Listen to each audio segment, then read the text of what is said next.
RCB शायद यह पहली टीम आईपीएल की होने वाली है जो अपना टाइटल डिफेंड करने के लिए अवेलेबल ही नहीं होगी, क्योंकि अब उनको बैन होने की संभावना और ज्यादा बढ़ गई है। क्यों बढ़ गई है, क्या बात है, बताता हूँ। हेलो दोस्तों, मैं हूँ वेब्स और आप देख रहे हैं वेब्सी वर्ल्ड।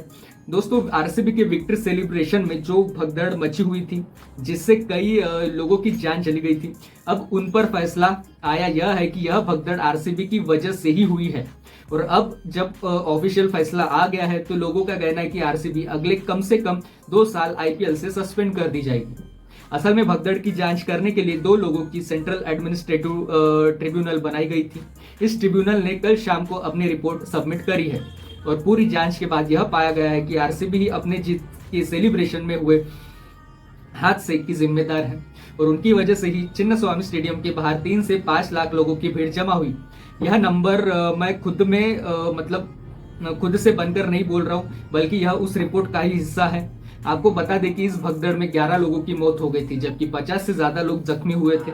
2 लोगों के ट्रिब्यूनल में जस्टिस BK श्रीवास्तव और संतोष मेहरा शामिल थे, जिन्होंने अपनी रिपोर्ट में यह कहा है कि आरसीबी को ऑन करने वाली कंपनी ने विक्ट्री सेलिब्रेशन किया और इसके लिए कोई परमिशन नहीं मांगी गई।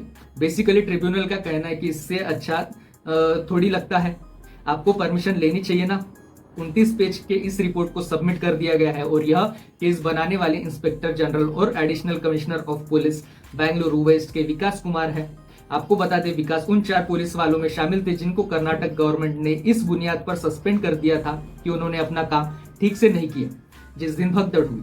विकास ने इस फैसले को चैलेंज किया और अब सेंट्रल एडमिनिस्ट्रेटिव ट्रिब्यूनल ने अपने रिपोर्ट में यह भी कहा है कि विकास का सस्पेंशन वापस लिया जाए और उनको ड्यूटी पर वापस बुलाया जाए।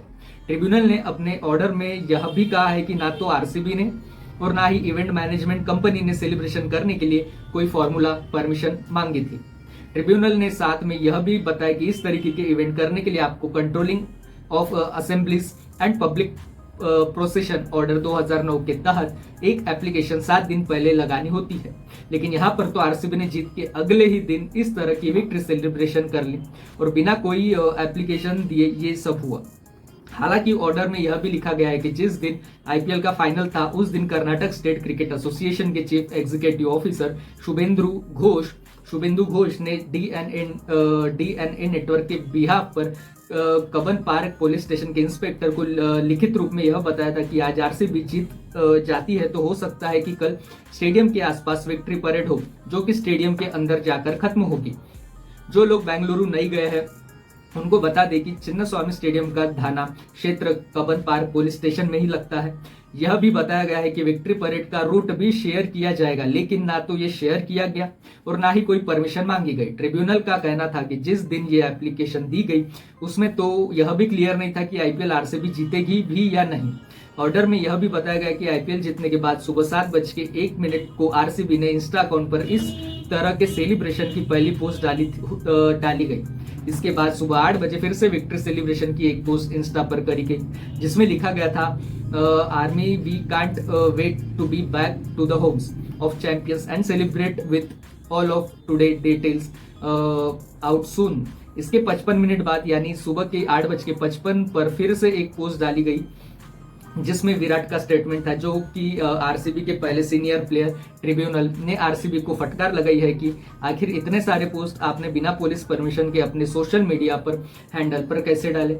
आरसीबी ने अपने पोस्ट में ये तो लिखा था कि सभी फैंस पुलिस की गाइडलाइंस को फॉलो करें, लेकिन उन्होंने यह भी डाला था कि सेलिब्रेशन के लिए जो इवेंट हो रहा है उसके पास फ्री ऑफ कॉस्ट अवेलेबल होंगे, लेकिन एंट्री लिमिटेड होगी। ट्रिब्यूनल का कहना है कि इस वजह से चिन्नास्वामी के बाहर 3 लाख से ज्यादा लोग इकट्ठा हो गए, जबकि उनकी कैपेसिटी सिर्फ 35,000 की थी। ट्रिब्यूनल ने यह कहा कि इस सेलिब्रेशन के लिए पुलिस की कोई परमिशन नहीं ली गई, यानी पुलिस को क्लीन चिट दे दी गई है। और अगर मैं कोट करूं तो ऑर्डर में लिख गया है कि पुलिस ना तो भगवान है, ना उसके पास कोई जादुई शक्तियां है और ना ही उनके पास कोई अल्लादीन का चिराग है जिनको घिस कर अपनी इच्छाएं पूरी कराई जा सकती है। यानी पुलिस को क्लीन चिट मिल गई है। यहाँ आपको ये बताना जरूरी है कि सेंट्रल एडमिनिस्ट्रेटिव ट्रिब्यूनल कोर्ट की तरफ फैसला नहीं सुना सकती, लेकिन जांच करना, सबूत एग्जामिन करना और डिसीजन देना इनका फैसला होता है।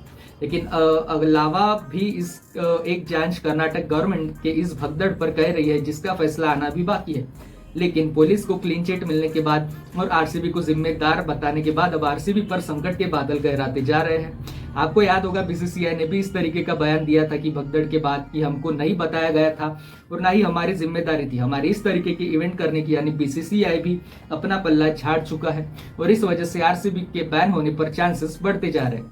आपका इस रिपोर्ट पर क्या कहना है?